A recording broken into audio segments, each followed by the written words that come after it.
तेलंगाना तक न्यूज़ में आप तमाम का खैर मकदम में बढ़ते हैं। खबर की जानिब मेट्रो रेल में प्लानिंग ऑफिसर और साबिका हमदा में डायरेक्टर रह चुके शिव बालाकृष्णा के मुख्तलिफ मकामात के सिलसिले में ACP ने की रेड। बताया गया कि ज़्यादा आमदनी रखने के सिलसिले में इन पर की जा रही है कार्रवाई। इब्तदाई इत्तलात के मुताबिक तकरीबन 17 मकामात पर कार्रवाई की गई। इस सिलसिले में मज़ीद तफसीलात का इंतज़ार है। अगर अभी तक आपने चैनल को सब्सक्राइब नहीं किया तो फौरी कर लें। आलमी, मुल्की, रियासती, मुकामी खबरों के लिए देखते रहिए आपका अपना चैनल तेलंगाना दक्कन न्यूज़।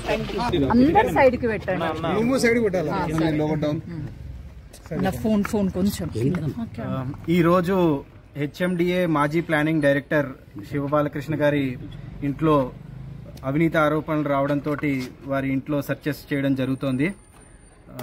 అట్లనే ఈయన at present Hyderabad metro rail limited లో ప్లానింగ్ ఆఫీసర్ గా ఉన్నారు and he still holding the post of RERA secretary.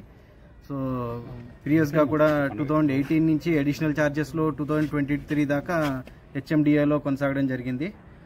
ఆ టైంలో అవినీతి ఆరోపణలు రావడం జరిగింది. దానిపైన ఎంక్వైరీ చేయగా ప్రాథమికంగా కొంచెం మాకు క్లియర్గా కొన్ని ఇట్లాగా అవినీతికి మించిన ఆదాయానికి మించిన ఆస్తులు ఉన్నాయని తేలడంతో సర్చెస్ చేస్తున్నాము. ఇక్కడే కాక అరౌండ్ 14 అదర్ ప్లేసెస్లో సర్చెస్ చేస్తున్నాము. అవి కాక కొంచెం లీడ్ వచ్చిన ఇంకొక 3 అదర్ ప్లేసెస్లో అరౌండ్ 17 ప్లేసెస్లో సెర్చ్ కొనసాగుతోంది. సో ఇప్పటిదాకా అయితే అరౌండ్ 5 crores దాకా గవర్నమెంట్ వాల్యూ బేస్డ్గా ప్రాపర్టీస్ అవి రావడం జరుగుతోంది, క్యాష్, గోల్డ్. మార్కెట్లో అయితే it will be properties value 15 to 20 crores ఉంటుంది. ఇవి కాక లాట్ ఆఫ్ ల్యాండ్ పర్చేసెస్ జరిగాయి లాస్ట్ 4-5 yearsలో కూడా. So land purchases also will be around 70 acres దాకా వాళ్ళ రిలేటివ్స్ డిఫరెంట్ వాళ్ళ పేర్ల పైన ఎక్కువగా బినామీల పేర్ల పైనే ఈ ఆస్తులు ఉండడం జరుగుతుంది.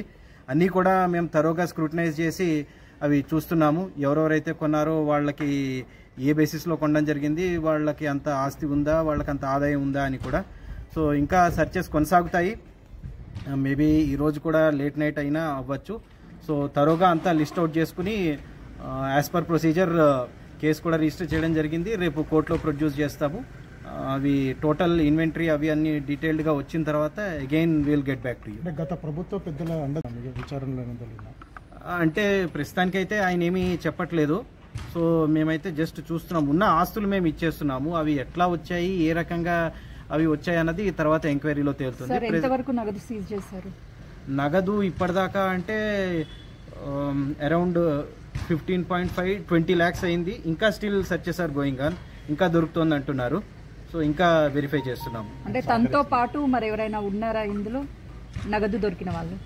నగదు లేదు, ఇంట్లోనే ఇక్కడే దొరికింది. అది ప్రెసెంట్ వేరే ప్లేసెస్ లో అయితే ఇంకా అవి తీసుకుంటున్నాం. చెప్పాం కదా, డీటెయిల్స్ రావాలి. అక్కడ కూడా ఎంక్వైరీ అవుతోంది, సర్చెస్ కూడా కంటిన్యూ అవుతున్నాయి. సార్ 111 జీవో అదేవిధంగా ORR లో కూడా ఆరోపణలు వినిపిస్తున్నాయి. దానికి సంబంధించి ఏమన్నా డాక్యుమెంట్స్ తీసుకోవడం కానీ లేకపోతే ఏమన్నా ట్రాన్సాక్షన్ జరిగిందా? అవి మేము ఇప్పుడే చెప్పలేము. మేము డాక్యుమెంట్స్ అన్ని సీజ్ చేసి ఫస్ట్ స్టడీ చేసిన తర్వాత అవి ఫర్దర్ ఎంక్వైరీలో వాటిలో తెలుస్తాయి తప్పితే ఈ స్టేజ్ లో అవి చెప్పలేము. బాలకృష్ణని అరెస్ట్ చేస్తారనుకోవచ్చా? అవి రేపు తెలుస్తుంది మీకు. సార్ అన్ని డిపార్ట్మెంట్లో అవినీతి పరులు ఉన్నారని చెప్పేసి సివిఎన్ సార్ ట్రీట్ చేశారు. అంటే వాళ్ళందరిపై ఏమైనా దాడులు కొనసాగే అవకాశం ప్రెజెంట్లీ ఇది చేస్తున్నాము. వేరే ఎవరైతే ఆరోపణలు వచ్చి అవి ప్రూవ్ అవుతాయో, అంటే అది దానికి లీగల్గా కూడా ప్రూఫ్ ఉండాలి. జస్ట్ ఆరోపణలు చేయడం కుదరదు.